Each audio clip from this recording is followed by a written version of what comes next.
Assalamu alaikum wa rahmatullahi wa barakatuh. Ndugu waandishi wa habari, karibuni katika ofisi zetu hapa BAKWATA makao makuu. Tuna taarifa hii ambayo tunataka ifike kwa umma. Baraza la Ulama BAKWATA leo tarehe 14 mwezi wa 7 2026 limekutana katika kikao cha dharura chini ya Kaimu Mufti Sheikh Ali Khamis Ngeruko ambaye pia ni naibu kadhi mkuu wa Tanzania.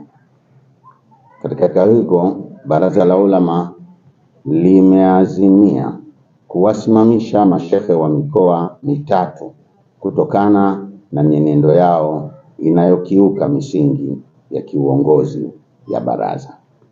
Mashehe hao waliosimamishwa ni kama hivi ifuatavyo: moja, Sheikh Walid Al-Had Kawambwa, Sheikh wa mkoa wa Dar es Salaam.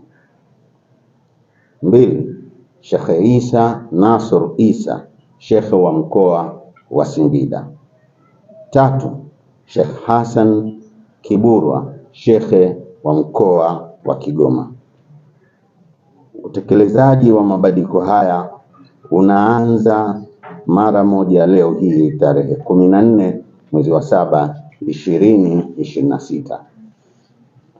Aidha, Mheshimiwa Mufti na Sheikh mkuu wa Tanzania Sheikh Dr. Abubakar Zuberi Mbwana amewakaimisha masheikh wafuatao kushika nyadhifa hizo kama ifuatavyo: Sheikh Abbas Ramadhani Abbas, mjumbe wa baraza la masheikh mkoa wa Dar es Salaam, amekaimishwa kuwa kaimu sheikh wa mkoa wa Dar es Salaam. 2, Sheikh Isa Ramadhan Simba, Sheikh wa wilaya ya Singida mjini, kuwa kaimu Sheikh wa mkoa wa Singida. 3, Sheikh Uwais Muhammad Kiumbe, mwenyekiti wa halmashauri ya mkoa wa Kigoma, kuwa kaimu Sheikh wa mkoa wa Kigoma. Aidha, tunaelekeza ofisi ya katibu mkuu kusimamia makabidhiano ya ofisi hizo ndani ya muda mfupi.